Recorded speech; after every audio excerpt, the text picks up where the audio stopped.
So, Charlie, let me tell you what I had for breakfast this morning. Yeah. I had a ham and cheese croissant. Is that a breakfast of winners, mate?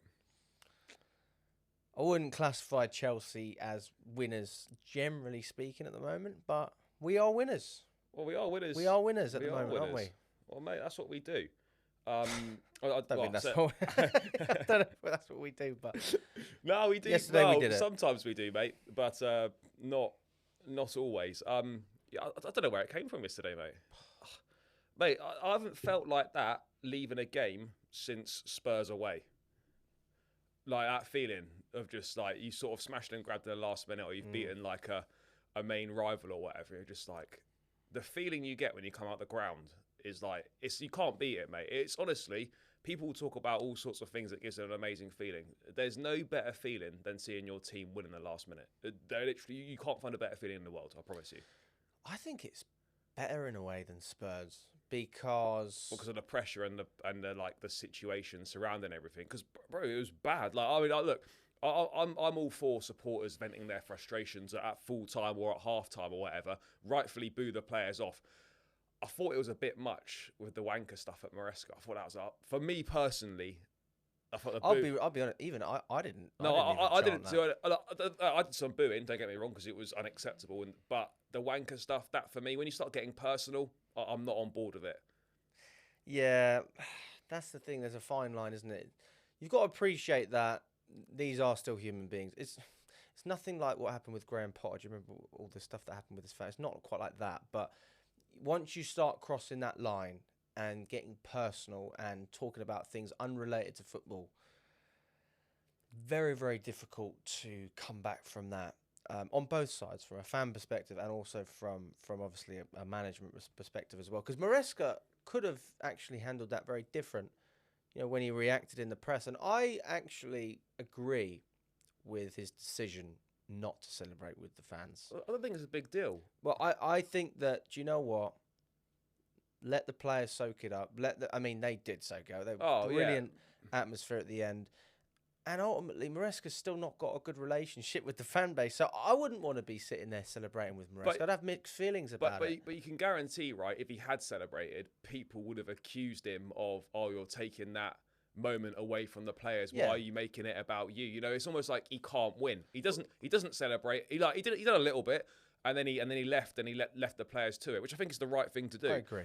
But then you got people like he can't win at the moment because you've got people saying, why didn't he celebrate? And then if he did celebrate, you'll have people saying, oh yeah, but why is he taking that moment away from the players? Why is he making it about him? It's not about him. Do you know what I mean? He's almost in a position now where he can't win. And I think with certain sections of the fan base, with certain fans, whatever he does couldn't matter less to them. They've made their mind up on him, and whether he gets top 5, whether he wins the Conference League, whether he does both, they've made their mind up on him, and like that's fine, and that's their decision. But I'm always open-minded about these things. I'm always like, I'll have an opinion, and then if you prove me wrong, I'm more than happy to hold my hands up and change my opinion. And right now, I think if we do, and it's a big if still, but if we do finish top 5 and win the Conference League, you can't say that's anything other than a good season, because Champions League football and winning the Conference League, that's what everyone said should be the targets this season. Now, don't get me wrong, the domestic cups were a massive disappointment, but if we get the job done in these last 5 league games and we win the Conference League, whatever's happened over the course of the season, that has to go down as a successful season based from where we came from last season and based on what our targets were at the start of the season. No, I completely agree. And people seem to think that just because I'm not a fan of the manager, that, look, there's obviously a part of me that still dislikes the style of play. And no matter how successful we are, if we're playing this boring style of football as a match-going fan, I don't think you're ever really going to be well and truly satisfied, because you obviously want to be entertained. But if you're winning, you'll be satisfied. No, but it's a bonus to win. I mean, I'm just saying from an entertainment perspective. But when you look at the Conference League and the Champions League, I mean, I predicted we finished 5th. I'm sure you probably predicted about the same. I think I had us 4th or 5th. I'd have to go back and find the Mate, we did the it in footage, our gym. We did, mate. I think I had it as 4th or 5th. And look, we're still on course for that. But ultimately, we could still finish 7th. So like this is how fine the margins are right now. And do you know what the biggest frustration I think for me is this season and for a lot of fans is, think of all those drop points. All those drop points, again, that were so avoidable. Ipswich at home last weekend. We could have easily had +2 more points on the board. Makes a massive difference. You know, you're looking at Brentford, if you can win that game. You look at all the games that we've lost this season, in the second half of the season, and all the games that we've drawn. Turn 1 or 2 of them draws into wins, and 1 or 2 of those losses into draws, which is very plausible. With not much more extra work, we could be 3rd where Newcastle are. And that's not over-exaggerating, that's not bigging ourselves up. But given how open it's been, and given, generally speaking, other than Liverpool, how poor the quality of the league has been in terms of the teams that are looking to compete, it just feels like if we do miss out, we've only got ourselves to blame because for the amount of opportunities that we've missed. And we're only in this position because other teams have also missed multiple opportunities as well. It's almost like no one wants to finish in the top 5. Yeah, man. I mean, I've spoken about the fact that the standard has decreased, but I almost think that it's both sides as well. Although the top teams look worse, everybody else seems to look a bit better. I mean, bar the 3 relegation sides. Like, they've all, generally speaking, got decent players, decent side. Like there's players in Wolves that I think, fucking hell, he would start for Chelsea. Cunha, so like, there's decent players. You could say that for a number of teams. Crystal Palace, they've got Eze, Brighton, Toma almost went for like 100 million to Pedro Saudi. Probably starts for us. Do you know what I mean? Do you know what's weird though, right? These last 2 games, Ipswich and Fulham, I would have taken 4 points. You probably would have taken 4 points as well. We all would have thought we would have beaten Ipswich at home, and we thought maybe the best we could do is a point against Fulham. So, I mean, look, don't get me wrong, it should be 6 points, those games. But given our current form and given how things have been going, if you said to me, what do you think Chelsea would have done in these 2 games? I would have said 4 points. I would have said win against Ipswich at home, and I said we probably would, we might get a point against Fulham. So I know it's gone the other way round, but from those 2 games, I'm not sure really if 4 points is that bad. I know we obviously the standards at Chelsea are much higher than that, but right now, I think if you asked a lot of Chelsea fans how many points do you expect from the last 2 games, most of them would have said 4. I'm not excusing drop points against Ipswich or anything like that. I'm just saying that, like, for the last 2 games, 4 points is probably what most people would have had down for us. I mean, I want to make my position on this very clear because there's a lot, especially I think match-going fans can appreciate this because you go to the game, you build yourself up, you want the team to perform, and when they perform, I think it's just a bit strange if you walk out of the stadium and you're still not happy after a win like that. Maybe it's a little bit different if you're watching from home. You turn the TV on, and then you switch it off after, like, you're done. But I felt a real sense of jubilation, and I almost feel, and I still feel like this today, to be fair. It's like, just enjoy the win. Yeah. I am Maresca out. Everybody knows I don't like the manager. I know. You've never heard that before, Charlie? Mate, could have fooled me.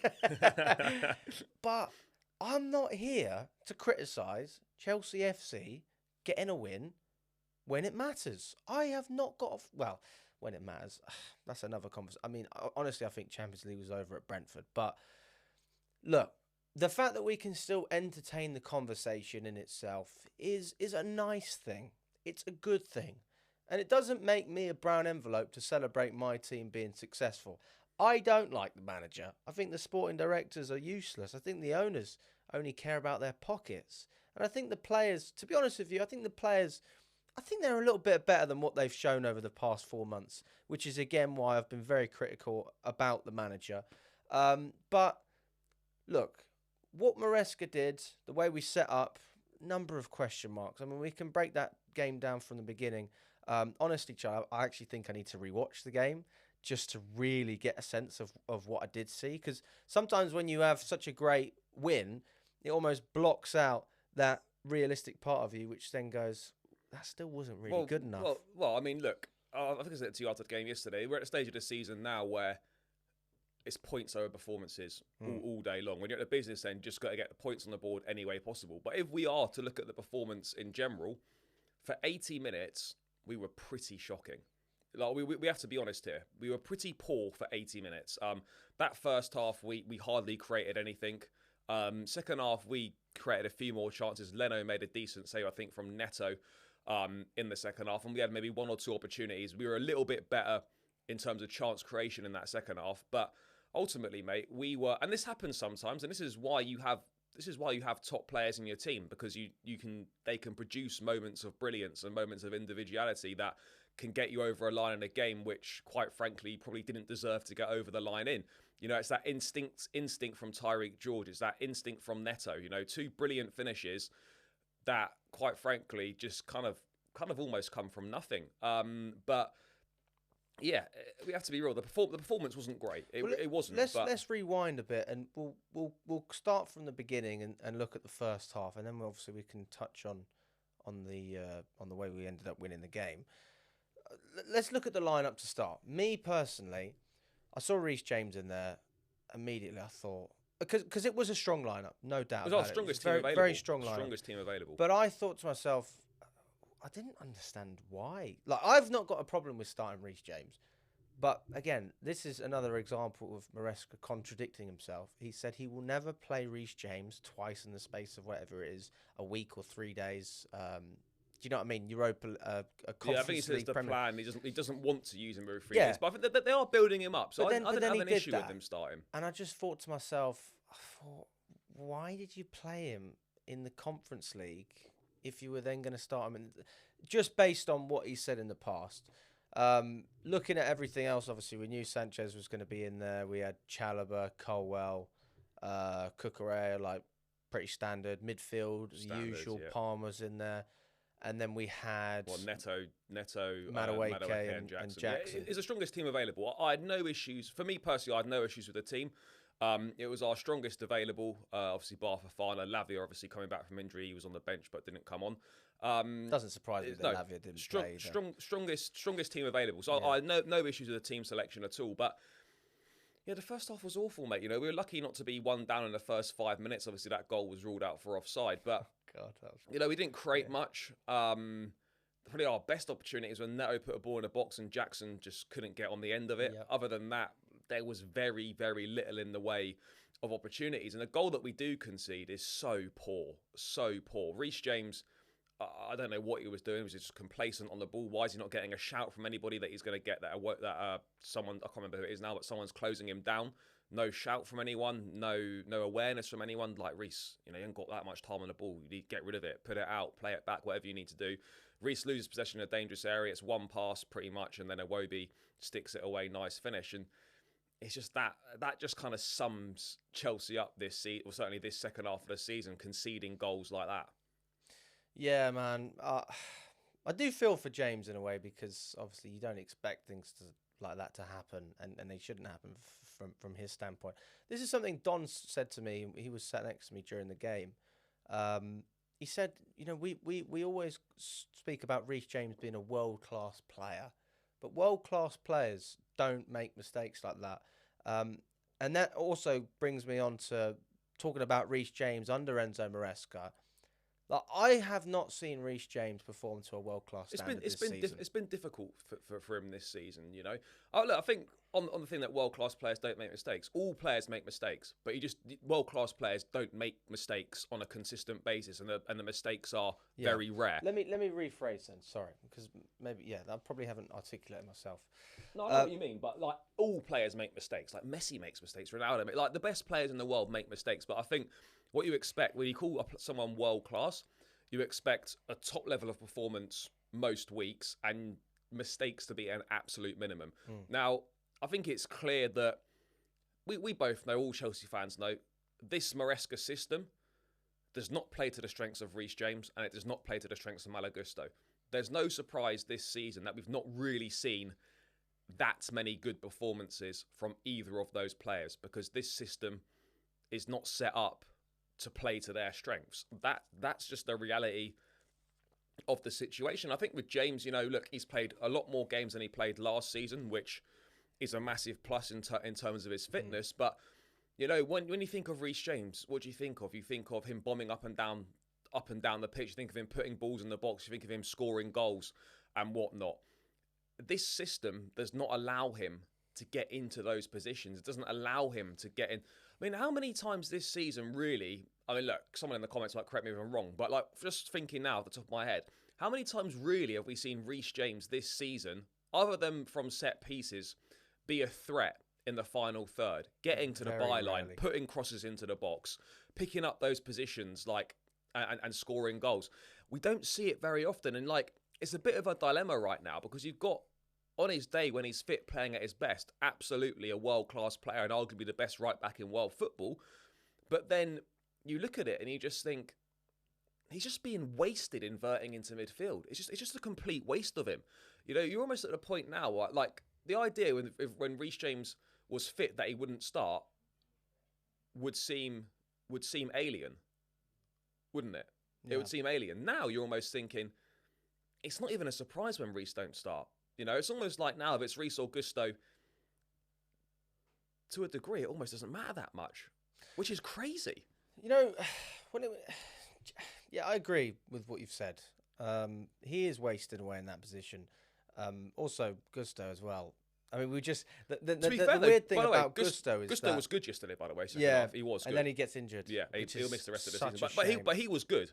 We have to be fair to him. He was good. I didn't have a problem with Gusto yesterday, but I mean, this system generally, like, look, sometimes it takes time for players to develop into systems. Like, I'm all for giving people time. I just don't believe that this is the right manager based on a long list to develop these players. I don't think there's been enough development in the period that he's had, which is practically a full season at this point, to justify it. But I mean, looking at James, the one thing you can give Maresca credit for is that he has, I don't know if this is Maresca or the system, or maybe it's just James, is he hasn't been injured. But then it goes back to the debate, which I've had with you about Fofana, and Lavia's almost been dragged into this conversation as well recently, which is, would you rather have a player who performs to a really, really tip-top level for, let's just say, 15 to 20 games a season, or would you rather get those 10, 15 games extra on top of that, but the level is significantly lower? I think it depends who the player is. It absolutely depends who the player is. If we're saying, would you rather have a player who gives you more games, or would you rather have like 15 games of Ronaldo or Messi? Obviously, you'd rather have 15 games of Ronaldo or Messi. I feel like Reece James gives us that when he's at his best on the right side. I believe that he is. I mean, you've said it yourself. He's arguably the best right wing back in the world when he's fit. So then, like, let's look at last season when he come back from injury and Pochettino started playing. Like, we started picking up some good results, mate. That when he come off the bench against Forest away, literally within 5 minutes, he stuck a brilliant ball in the box. Jackson heads it home, and that's what I'm referring to. How many times have we seen Reece James do something like that this season? Mate, virtually none. Remember Man City away at the end of January? We should have won. Reece barely crossed the halfway line. I don't think he put a single ball into the box in that game. When you're talking about Reece James, you're talking about attacking fullbacks. Are you just like, how is that? How is that possible? Why is that happening? You watch the Champions League.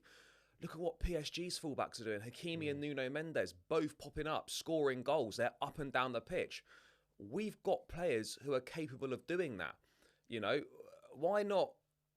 You know, why can't we have Reece James doing that? You know, totally agree. But then I suppose you could look at it on the flip side. This is just providing a balanced argument. It's not necessarily how I feel, but you know, how much do you lose from Cucurella if you just play him as a standard left back? How much do you lose? I don't think you lose that much. Don't get me wrong. He's much better when he inverts into midfield, and actually he's an attacking threat and he's a goal scoring threat in the opposite box. He's got 10 GNA this season, which is quite remarkable, really. Probably the best he's ever had in his career. Yeah, would be the best he's ever had quite comfortably. And so, let's say you lose maybe half of that if you play a conventional flat back four, but Reece James playing at his best in a flat back four, bombing up and down that right-hand side, I'd argue that makes up for what you lose from Cucurella inverting, surely. But do you know the difference between Cucurella and Reece James for me is I think Cucurella is a top player. Whether he's just a standard left back or whether he inverts, I think he's actually decent both ways. Probably a little bit better when he inverts, we can agree. I think the difference between Reece James inverting and playing in his natural position on the right, being able to go up, I think it's night and day. And I think that you're looking at a player who's maybe a 6 out of 10 every week, pushing a 7, to a player who's a 9 out of 10 most weeks at his best. Sometimes even better than that, we've seen with Reece James. So I don't look at Cucurella and think, he's world class. There's certainly performances that can back that up, but James is a difference maker in so many aspects, and we speak about his creative aspect and the fact that he can score goals. It's not only that when he's on the right, he's been an amazing defender, but on top of it. Would we say that Reece James in this current system, I wouldn't call him a difference maker in this current system. No way. No, absolutely not. No. I mean, look, I'd rather have him on the pitch than not having him on the pitch. But what I'm saying is, like, I think in this system, he's nowhere near as important to this Chelsea side as he has been in previous Chelsea. I'm not saying he's not important, but his importance and impact on the team is nowhere near as much in this system as it has been when we've played to his strengths. If Maresca had done this 4 years ago, that would have been a disgrace because we wouldn't have known about these injuries. There would have been no excuse to play James in this fashion. But we saw. But the fact that he's had so many injuries, you can justify in that sense. But with England, he played 90 minutes in the last international, and look, he did. Don't get me wrong, he did also invert into midfield, by the way. But he also played a lot of that game as a traditional right back, as you would say. So I think we've got to be at a point with Reece, right, where I get it, you want to be careful and you want to manage his minutes, but I feel we're in danger of almost... Previously, we've been way too far down this end where we just rushed him back when he's clearly not 100% fit and he's re-injured himself. Now, I think we're way too far at this end of the spectrum where we're micromanaging every single little thing. And I get it, you might have to do that to a degree, but I think there can be a bit more of a balance to be found right now. And let's just try it. Why don't we just try Reece James as a conventional right back, overload, getting forward? It's like people talking about, well, we can't do that anymore. The guy's 25. If he was 30 or 31, I'd perhaps buy that a little bit more.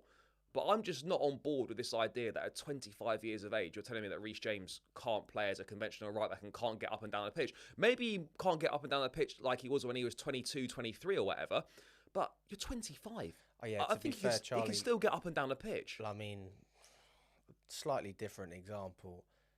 I'm 23 years old, and I'll have your body does change, mate. It does, but come on, bro. 25, you can still get up and down the pitch, mate. I swear to God, I'll have 3 beers and I feel hungover the next day.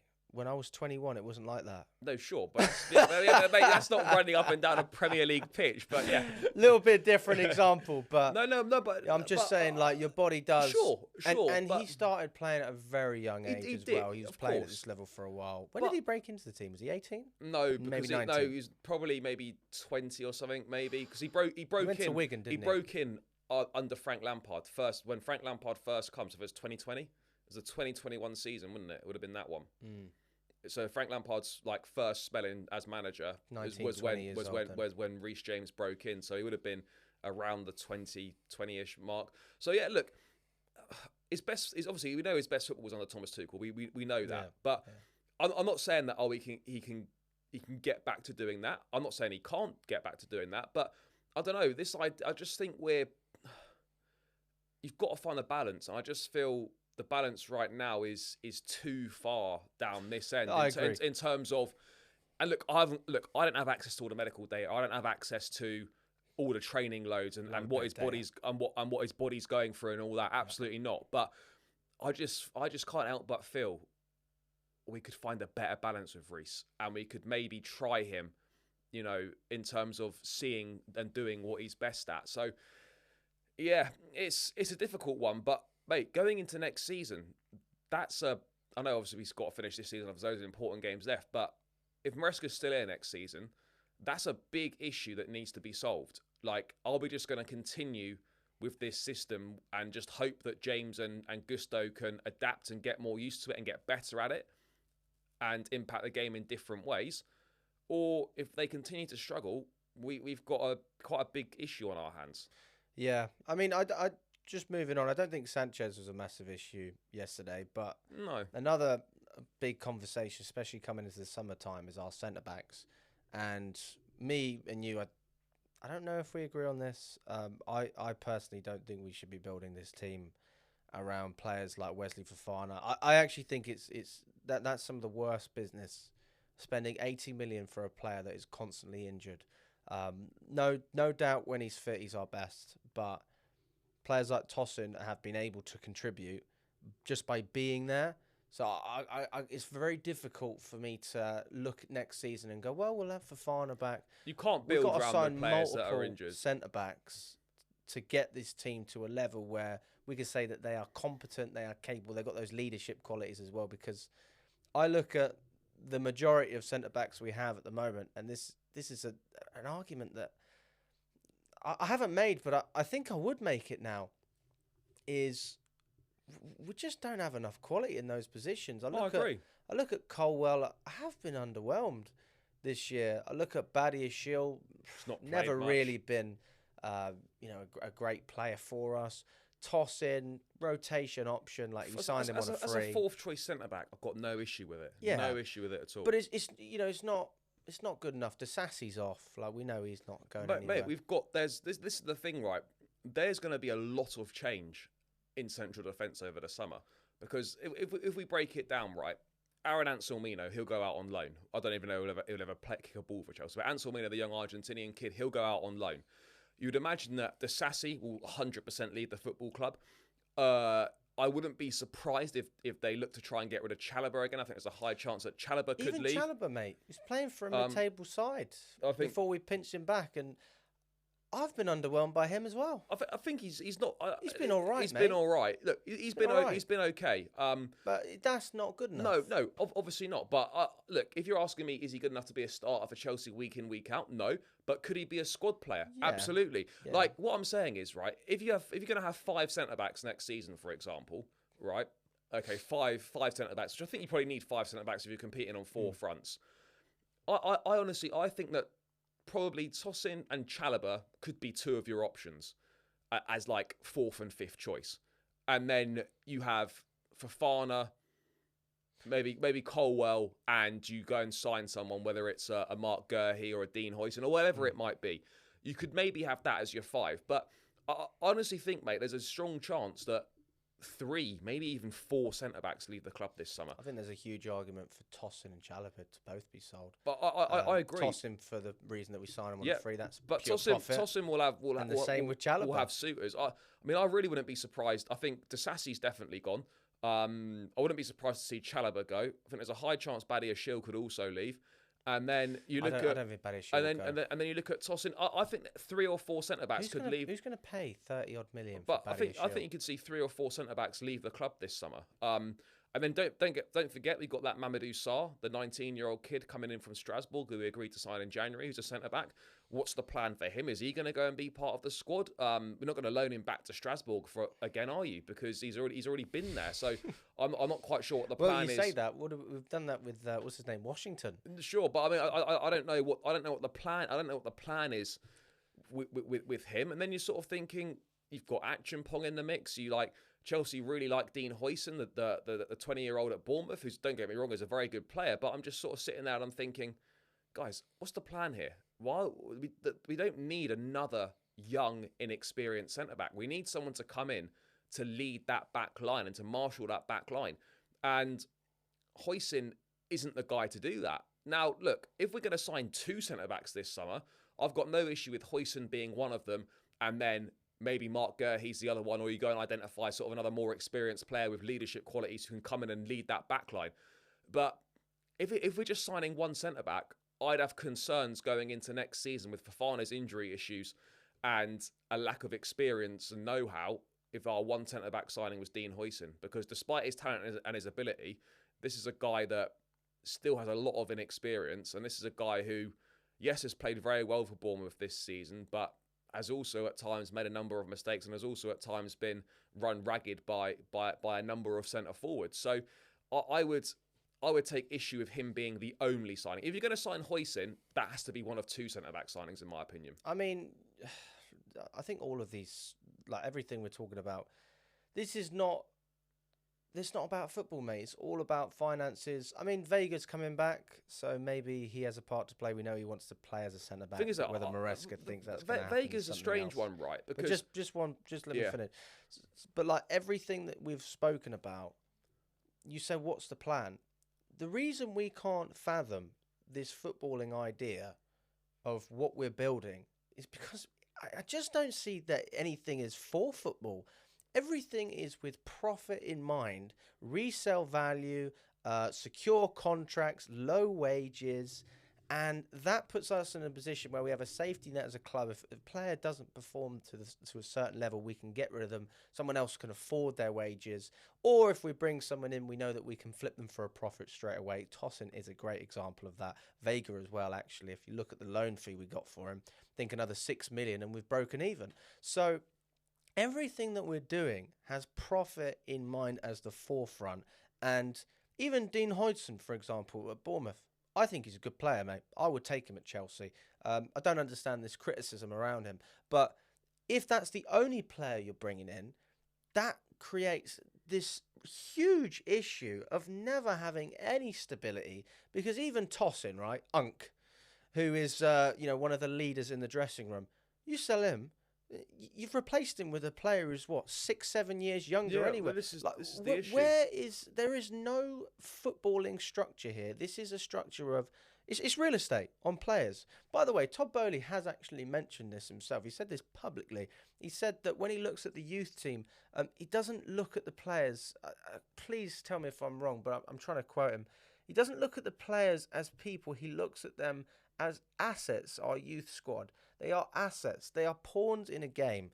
So as much as we want Tyreek George to succeed and Josh Achimpong, and we're hearing about Raksaki potentially signing a new deal, these are not players that the ownership are looking at and thinking, oh, what can they bring to Chelsea to make us successful? They're thinking, how much value can we build them?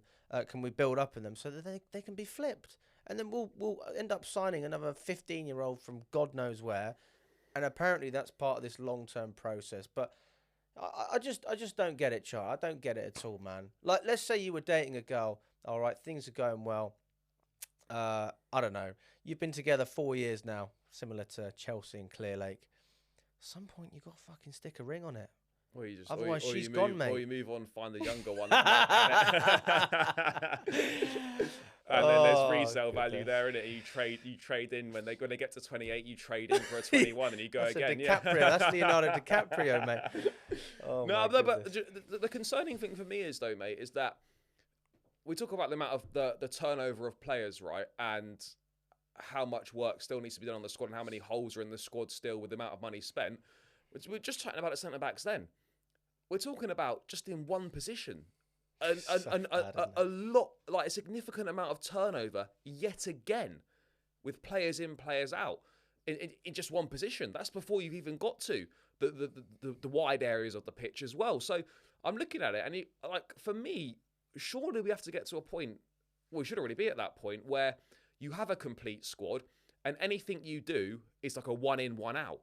Do you think we care about stability on a footballing level? I would like to think so.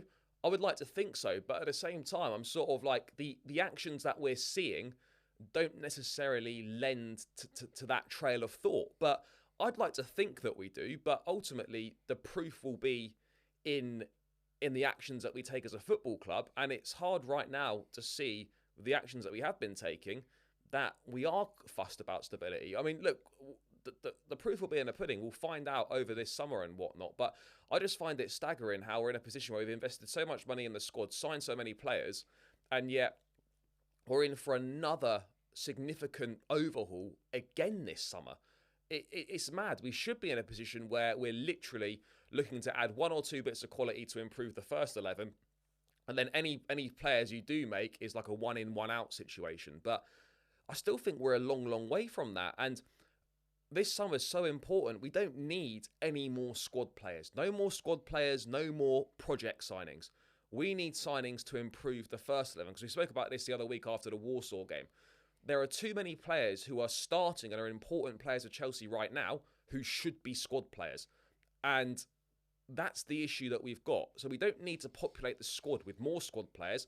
We need to improve that first 11, and then some of those players in the first 11 should be the squad players. That's the reality of the situation. You know, you look at all the successful Chelsea teams gone by. The squad depth we had was a joke. Remember in that first season, you had, just as your wide players, you had what? Duff, Joe Cole, Robin, and then what? Sean Wright-Phillips come as well. You know, at the time, that's ridiculous depth in those wide areas. You had 2 players for every position, and they were quality footballers. We had Kesman, Drogba, and Good Johnson. Crespo Good Johnson was in the mix as well. Yeah. At that point. So do you know what I mean? Like, too many players at Chelsea now who are starting and are an important part of the team should be squad players. I like Nicholas Jackson a lot. Should be a squad player at this point in time. I'd argue that the likes of Sancho, Madueke should be squad players. You know, the likes of, you know, Robert Sanchez shouldn't even be in the squad. But do you know what I mean? Like, there's a lot of players who are starting who are important, who should really be squad players. And if you like looked at it and you felt, hang on a second, you've got Nicholas Jackson as a squad player, you've got Madueke, Sancho, these guys are squad players to bring on and make a difference and to use as rotational pieces, you're suddenly looking at yourself in a much better position as an overall squad.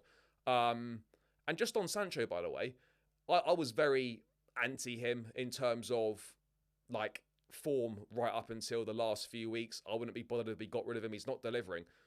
Fair play to him. He's over the last few matches, he's definitely stepped up and shown that actually, do you know what? For 25 million for a squad rotation option, I actually don't think that's that bad, and I now have kind of changed my opinion based on his form. You know, I'd still not sign him. He got a couple of assists against Legia Warsaw in the away leg. He scored a banger off the bench against Ipswich. Yeah, that's a good goal. He made a good impact in the second half yesterday. Yep. I think he's at 10 assists for the season now in all competitions. It's not bad, and this run of form that he's on currently is kind of what we saw when he first signed in those first few games that he played for us as well. So we're kind of at a situation where, for me now, Sanchez kind of swung me around a little bit more now. By the way, under no circumstances I'm saying he should be a week in, week out starter. However, I think you're going to find it very, very difficult for £25 million to find a player who is better, who will make more of an impact as a squad player than that. So that, for me, is why I wouldn't be that's why I think for £25 million for a squad rotation option, that's not bad. There's a number of factors that go into it. I mean, straight off the back, I'd say probably don't sign him, and that's looking at his mentality, what he brings to the team. Like, does he have leadership qualities? How does he help us in that regard? I think very minimal. You look at the footballing standpoint, and I hear your point. 10 assists, is that Premier League then, presumably, yeah? No, all comps. Oh, all competitions. Still not great then, if I'm being honest. All like Warsaw, yeah, he sure, done well against Heidenheim. For a rotational player. For a rotational option, maybe you could justify. Then I guess it comes down to wage. How much is he willing to drop his wages down to? If he's willing to take a significant cut. He's already agreed to a significant pay cut. Has he already agreed the contract? Yeah, I'd imagine the contract's already agreed. It was an obligation to buy, so the contract will already be agreed. Okay. Well, I would imagine so. I don't think it has been. But no, but he will be taking a significant pay cut. Well, listen, if he's on anything less than, as long as he's not on less money than, let's just say, Cole Palmer, for example, then I'm fine. I think if he's on more than 130 grand a week, for me, I can't justify. He'll be in the wage structure. Let's put it that way. He'll be within the structure. Palmer's on 130k a week. Tosson's on 120. No, as long as he's not earning more money than Cole Palmer, I don't really have a problem with it. But I just don't think that, again, when you're trying to build a character and a team, like, I don't look at Sancho and go, "Oh, this is the guy that's going to lead us to glory." Yeah, maybe as a rotational. No, but he's a squad player. We're not looking for him to be as a rotational to be a first teamer. It's not a bad thing. Yeah, like it's not a terrible option. Still not massively keen on it. Let us know what you guys think. We've got to talk about the wingers in form, though. We've got to talk about Tyreek George. We've got to talk about Pedro Neto. Mate, how good is that song, by the way? Go on, should we do a little? But I can't remember where I first heard it. Did it first start on Thursday night? Yes, that's the first time I heard it. Don't get me wrong; it might have been going for longer than that, but that's the first time I was aware of it. And yeah, mate, yesterday was mad. Just briefly as well, by the way, because the fans have taken quite a lot of flack this season. Home support, we all know, every Chelsea fan knows, has been dreadful. Dire, mate. Home support, I think, is an issue across the board at Premier League clubs. That's just not just a Chelsea issue. I think in general. Do you think that Chelsea? I would argue Chelsea actually have the worst home atmosphere. Oh, it's certainly in the Premier League. certainly one of the worst. Absolutely. We've been to pretty well. shambolic. We've both been to every Premier League away ground there is, over the years, and yeah, it's hard. I love it how we go to Anfield as well, and then we criticise them when they're not really loud. And I'm like, yeah, I was hello? like, hang on a second. Have you not been to West London? Yeah, but. I think it's a Premier League. They still sell vivid seats at Liverpool, by the way. Yeah, it's a Premier League wide issue. But we know the support at Stamford Bridge has been shocking. But yesterday, the away support was absolutely outstanding. It was non-stop singing. Obviously, made their feelings clear at half time. I haven't got an issue with that. But throughout the 90 minutes, it was non-stop singing. It was non-stop support, and that makes a massive difference. And along with Southampton. That, for me, that was the best away end of the season by an absolute mile. And, yes, I get it. Your away support. The difference between Southampton and Fulham, though, which, again, we give credit to the away fans, is Southampton was just jubilation. We're back. I fucking thought we were. I come in here thinking we're going to win the title. Look what I knew. And this is why I don't claim to be a pundit. But the reason we deserve even more respect is because we were down. And they still kept plugging away. Like minute 45, Frank Lampard chance. To be fair, it's dire when you get the Kalou chance. That's when usually people have lost hope. But you know what's mad though? Like people take the Lampard shit so out of context. Oh mate, we just love him. He's a club legend. Because people legitimately think that's like Chelsea fans wanting Lampard back. That's Super Frank and Frankie Lampard scored 200 chant. That happens at most games. It does. But like, it sort of when you feel the same way about the Abramovich chant as well, though, because I think the Abramovich chant is directed at the new regime to almost be a little bit of a slap in the face. Look, I think that's quite fair. But like when you see people say, when you just see like stuff online that saying, "Oh, Chelsea fans chanting for Frank Lampard," that's completely missing the context. Yeah. Do you know what I mean? Like that's sung all the time. It's like we do the Thiago Silva song. There's loads of players that we still sing chants for that aren't here. Kalou, as you mentioned, Willian yesterday. There was the Willian song. Yeah. It just like doesn't mean we want these people back. It's just like it's a good song and it's an appreciation for what these people have done. So I think there's a massive people just don't apply any context to these things. But back to the wide players. Obviously, two match winners for us yesterday. Yeah. Let's talk about George first, shall we? Let's talk about he scored the first goal, but he wasn't even playing as a winger. No, he played as a striker. Plays as a number 9. Come on for Jackson and made an impact. And mate, obviously, because Fulham done us over there a little bit. They obviously must have won the toss and they swapped 10, so we weren't attacking the away fans in the second half, where it was all down the other end, unfortunately. But mate, it's a great goal, and it's that instinct. The ball just comes to him. It's a snapshot, and it goes in, and it's a great goal for him.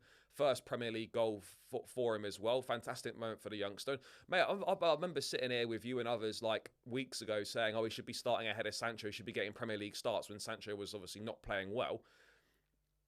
I think I think George definitely deserves to start Premier League games, but I think this role as an impact sub coming on for 15, 20 minutes as someone who plays down the middle could be a role that suits him for the rest of the season. Would we get that same impact from Tyreek George if he started as a centre forward, for example, at home to Everton next week? Are you getting that same impact? By the way, I wouldn't have an issue if George started down the middle against Everton next week, and then drop Jackson. Yeah, I wouldn't have an issue with it. But at the same time, my feeling would be, does this suit George better coming on against tiring defenders, something a little bit different?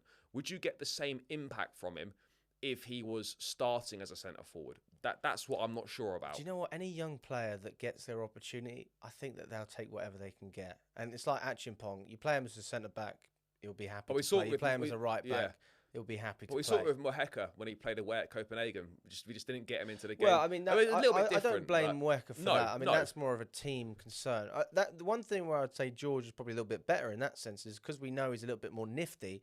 He's willing to go into other spaces and drop deep, which is similar to Jackson anyway. Maybe you could argue that Jackson has a little bit more energy. He'll make the runs, but that was a striker's finish. Yeah, it was a brilliant, but it's instinctive, wasn't it? And that's the thing. Just like in those positions, just get a shot off. You know, just get a shot off, and that makes such a difference. That's what we've been missing. Players that are just prepared to have a shot. Players who are just prepared to just go for it. And if you miss, just shoot again. Now you know, did the same thing. I'm not saying Cracking like goal. shoot on sight all the time, but when you're in a dangerous area in the box, just outside the box, near goal, have a shot. You know, you could get a deflection. It could drop to someone in the box. You know, you don't shoot, you don't score. We need, as a team, we have to shoot more.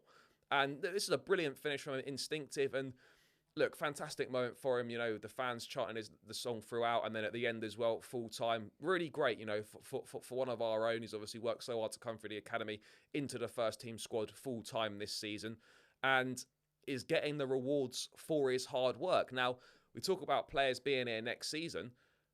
You've got Esteval coming into the squad next season. I find it difficult personally to see how Tyreek George is here next season. I'm not saying he'll be sold, but this is what I'm saying, mate. It's not about football. I think a loan move could well be on the cards for him, because Esteval comes in, right. We have to be honest, whether this is right or not. He is an investment, potentially, if add-ons are hit and whatnot, up to £51.5 million. I think investment in Esteval. Okay, whether we agree with it or not, Esteval is going to be prioritised over Tyreek George because of the investment in him. I think that's a fair thing to say. He will be prioritised in terms of minutes and whatnot. Yeah, it's generally the case, isn't it? Generally the case. Look, I could be wrong, but generally speaking, we can probably admit that that's likely to happen. So you're looking at our wingers next season. Sancho, let's say Sancho's going to be here. So you've got Sancho and Esteval next season as two. You've got Pedro Neto as a third. No one's got any idea what's going on with Mudryk. Let's just forget about him, put him out of the picture.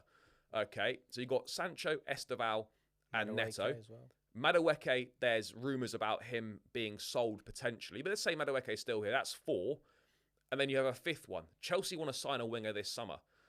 But I'm thinking about it.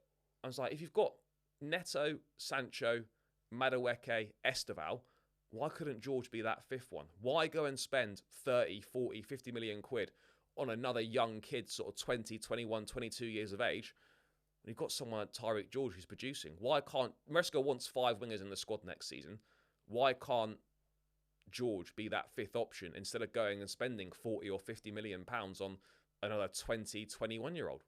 Why can't he be? No, definitely, mate. We'll have plenty of options in those positions. We'll have to see what happens. But yeah, I mean, I am excited to see Esteval come into the fold, and Kendry Pires as well, who's probably going to go to loan, Strasbourg. Yeah, a little bit younger. No, same age. They're both 18. Are they? They'll both be 18 when they come. Okay, yeah. Okay. So yeah, that would be a very, very interesting dynamic.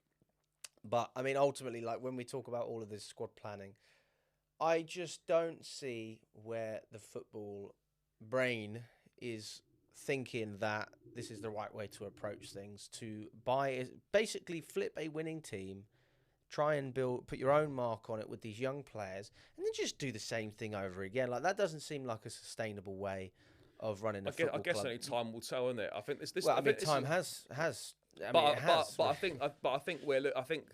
you know, they're like looking. We are progressing. If you want to get really technical, all right. We finished 12th. We finished 6th. We could get Champions League. You know, we could get Let's just imagine we get Europa League, because we go from no Champions League, Conference League, Europa League. It's progression. Look, if we're being brutally honest, right, it might not be the progression people want. But, I mean, in the grand scheme of things, it's not a progression. Did you hear what David Ornstein had to say about that? He said, he said this season, whether people like it or not, is a progression. I was like, what the fuck have you been watching this year? Look, are you kidding me? People can argue the toss about whether they think it's a progression or not. But if you're talking about a league finish and a league finish alone, there's a good argument that we could finish in the Champions League. Speaking, probably a better argument that we won't. If we finish top 5 and win the Conference League, that is a progression. You can't argue. Definitely. But I don't think we will. I don't think we will either. But that cannot be argued against as progression. Even if we finish 6th again, but we win the Conference League, that is still progression because we've won a trophy. And I get it. Look, I get it. You know, it's not that it's... We didn't even have that last year. So no, it's we like didn't. you No, can't we really didn't have it. compare But you would be progressing because you are winning, because you've won a trophy. I mean, it's So- nice to say that we've won it all. Yeah, isn't it? exactly. That's about it. But look, you know, I mean, look, this is something we can discuss at the end of the season, whether we have It's or we like haven't. Tottenham debating whether they prefer winning the Carabao Cup in 2008 or the Audi Cup. Yeah, well, Like, yeah, what are well, we exactly. doing But here? this is a conversation we can have at the end of the season. But yeah, look, things are really finely balanced, and part of me just feels like the way this season's been so up and down, the way it's gone, I wouldn't even be surprised if we somehow scraped into the top 5. But I just want to say, if we do it, Enzo Maresca and top 5 and Conference League, you can't just finish top 5. You've got to win the Conference League. Then I say, Enzo, I hold my hands up. Fair play to you, mate. I mean, I still think a lot of the things you did was an absolute disgrace, but overall, you achieved the bare minimum. And that is all we ever asked. But that's what Chelsea fans wanted at the start. We should be asking for more. If you spoke to Chelsea fans about their expectation for the start of the season, right, they all would have said Champions League football and Conference League. Obviously, we could have got a domestic cup. That would have been fantastic. But the main aims this season were win that Conference League, get Champions League football. If we do both those things, which we are still on course to do, then I don't see how there can be too many complaints about the season. You obviously can complain about certain things that have happened throughout the season, but however we get there, as long as we get there, that's the most important thing. So if we do achieve those two things, then whether you like the style of play, whether you like what you've seen this season, we would have achieved what all Chelsea fans expected us to achieve this season. Can I ask you this? Like, even if we did achieve those targets, do you think there's still an argument to sack the sporting directors? Yeah, because ultimately I don't think they're good enough. But if we do achieve that, mate, then we know they're not going anywhere. I think that if we achieve top 5, that's actually more credit to the manager than anything, because his job was made harder in January. Now the flip side is, I actually think Maresca was a factor in that, because I think he wasn't great at managing João Felix and Vega. Yeah, his use of the squad's not been good. Yeah. But, you know, the players could have still been kept as part of the squad, and, you know, when Palmer needed a rest, Maresca could have still chucked Felix in for 1 or 2 games. Like, 1 or 2 games can make all the difference. We beat Ipswich, we beat Brentford. We're having a different conversation. I hear you, mate. I hear you. So, yeah, I mean, that's definitely an argument. Campos from PSG is the one that I've heard. I would love, someone like that to just be able to think on their own grounds. But it seems like everything we do is influenced by the ultimate goal, which is to flip. But ultimately, mate, like, these sporting directors are doing exactly what's being asked of them. Yeah, so, man. like, that's why they're not going anywhere. But yeah, look, we all know they're not going anywhere. We can talk about this all day. Whatever we say, whatever fans say, however much you talk about it, it's not going to change the decision makers' thought process. But the only thing I would be slightly concerned about, right? We all know this squad needs a bit of surgery. We all know a number of key signings need to be made. My big worry is that if we do achieve our goals this season, 5th in the Conference League, these guys are going to think, actually, this squad's quite decent, and it doesn't need as much work as what. They think it might not need as much work as it actually does. That would be my main. That would be my main concern. It's like, Jesus, I hope you're wrong. But I hope I'm wrong as well. The thing is, if we finish in that position and then they think, oh, we're actually all right, we don't need to invest. But the other side is, if we don't finish in the Champions League, we don't have the funds to invest, and we don't have any pull. I still think nobody wants to join us if we're not in the Champions League. No, sure. Well, it depends what type of player. I mean, Gorkarez is a great example. Of course. You know, he's looking at Liverpool and Arsenal. The difference makers. Yeah, we need difference makers, right? And yeah, if you don't have Champions League football, you're not signing any difference makers. Forget it. But if you're like signing players from lesser clubs, youngsters who Chelsea would be a massive move for them, that's not going to be an issue attracting those players. But the difference makers we need to go into the first team and improve that first team straight away, you can't get to the table to even discuss anything unless you're offering that Champions League football, which is why it is so important that we do finish in the top 5 and that we do get these 3 wins from our last 5 games, which should be enough to get the job done. Now, I don't care if we finish on less points than we did last season. If we get Champions League football, that's all that matters at the end of the day. That is Yeah. all that matters. Nothing else matters this season. If we finished on 50 points and it was 5th place, I do not care. Yeah, I mean, I'd feel the same way as I did basically going through this Fulham game, which is really happy, but Jesus Christ, like, there's a few issues here. There's a few underlying problems. Yeah, of course there Obviously, we're not going to finish on 50 points, but are. No, but I was just as an yeah, example. yeah. I'm with you. Let's go through the running towards the last couple of games, and let's do some score predictions, Charlie. Oh, mate, Let's do score some predictions. Love a good score prediction on the channel. We've got Everton Saturday. Everton. I am going to Mate, predict. great. We have a Hey, great home record. 12:30 kickoff. That's our first 12:30 kickoff. Love a 12:30 kickoff, mate. Lewis is fuming, but He's I not love going, it. is he? Probably Fair won't. enough. Yeah. Yeah, he's probably streaming. Still, got to wake up at Yeah. 12. I mean, Yeah. Oh, fuck me, That's not hard, ideal, is It's it? a hard life, that, yeah. I'm putting a win on Everton. It's tricky, mate. It's the 12:30 only kickoff at Stamford Bridge. Everton have improved a lot under Moyes. I mean, I haven't actually seen their recent record. Well, I mean, I think that was their first game they've lost in about over 10 games, that one against City. Maybe it's not a bad time to play them then, because they've had that high, and now maybe they can be brought back down Possibly. to reality. You would think that would be a win, but, mate, our home form is a little bit mixed. And I'm just a bit concerned about the atmosphere and the crowd, because I think the crowd could potentially have a big saying in how things go. I think that the Fulham win has given the team a little bit of Momentum, bit of a confidence boost, maybe. But not so much the team, but like the fan base. Yeah, there's if we would have lost positive. the Fulham game, like it would have been toxic. But mate, from the you look at those jubilant scenes at full time, right? That's what I mean by fine margins. Those unbelievable scenes at full time yesterday, mate. We were 10 minutes away from that being absolutely horrendous. This is what I mean, how things can change so quickly in football. Yeah. You're basically 10 minutes away from a situation where it looks like it's very hard for Maresca to stay, because he would have lost the vast majority of the match-going fans, which for any manager at that point is pretty hard to come back from. You get 2 moments of brilliance, and you get scenes that are totally opposite. So we're operating on such fine margins here. But this Everton game, this is the one that I had us down to win in the last 6 games. I would expect us to win that game somehow, maybe a 1-0 or a 2-1. But that's the way I'm looking at it. Yeah. Look, I think I would say 3 points against Everton. I'm not looking at that game.